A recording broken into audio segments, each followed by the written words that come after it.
ตัณหา3ประการตัณหาแม่นความยากความหักหลังความหมั่นติดอย่างนักหน่วงต่อสิ่งใดหนึ่งหรือคนใดหนึ่งคำเว้าได้ยกอุปมาเป็นสายเสือกผูกห่างกายเพื่อให้เห็นว่าถ้าเฮามันติดอย่างใดอย่างนักมันจะเป็นเหมือนการถูกผูกมัดบ่สามารถเป็นไทยได้ 1. ตัณหาอันฮักลูกคือดังเสือกผูกคอความฮักลูกแม่นความฮักที่ยิ่งใหญ่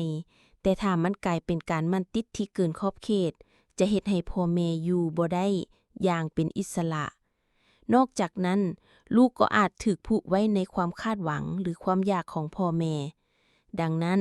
อุปมาจึงเปรียบเหมือนสายเสือกที่ผูกคอบ่ให้หายใจสบาย 2. ตัณหาอันฮักเมีย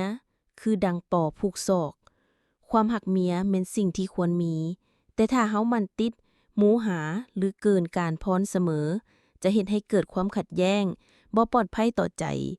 มันคือการถูกผูกมัดเข้าไว้ที่ศอกกลายเป็นสิ่งกั้นขวางบ่ให้เฮาเคลื่อนไหวอิสระ 3. ตัณหาอันฮักเข้าของคือดังปอกซุบตีน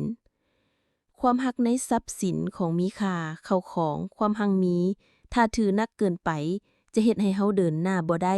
เป็นเหมือนปอกที่ผูกตีนไว้เฮ็ดให้เดินอย่างเป็นไทยบ่ได้ตัณหา3ประการนี้ถ้ายังผูกติดอยู่กับใจก็คือกันกับคนถูกมัดไว้ด้วยเสือกบ่สามารถพ้นไปสู่ความเป็นไทยหรือทางธรรมได้หน้าดีย้อนเหตุ3ประการหน้าดีแม่นสิ่งที่เฮ็ดให้บ่ดีเฮ็ดให้ชีวิตยุ่งยากพาให้เสียหายนี่เป็นการอุปมาเช่นกันเพื่อให้เห็นเหตุปัจจัยของความดีหรือความสำเร็จจองอยู่ในหยัง 1. หน้าดีย้อนฝุ่นอุ่นบ้านย้อนผู้สาวหลายคำนี้ซี้ให้เห็นว่าความรุ่งเรืองของบ้านเมืองบางทีก็มาจากความอุดมสมบูรณ์เช่นดินดีฝุ่นดีเฮ็ดให้คนมาอาศัยหลายโดยอุปมาเป็นผู้สาวหลายที่เฮ็ดให้บ้านเมืองคึกคืน 2. นาดีย้อนกล้าพาเข้าย้อนหินสาการปลูกข้าวให้มีผลดีมักต้องอาศัยน้ำและดินดีบางเทื่อก็อาศัยความแข็งแรงของหินสาเพื่อเก็บน้ำสิ่งนี้ถือว่าเป็นอย่างที่ช่วยให้ผลดีเกิดขึ้น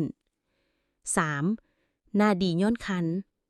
หมูมันย้อนเจ้ามันเกลือมันนี่แม่นอุปมาว่าความรุ่งเรืองหรือความดีบางครั้งก็มาจากความพยายามรักษาและการเอาใจใส่เช่นถ้าเจ้าเลี้ยงหมูดีให้อาหารดีใส่ใจดีหมูก็อ้วนดีเฮ็ดให้เกิดผลดีกับเจ้าได้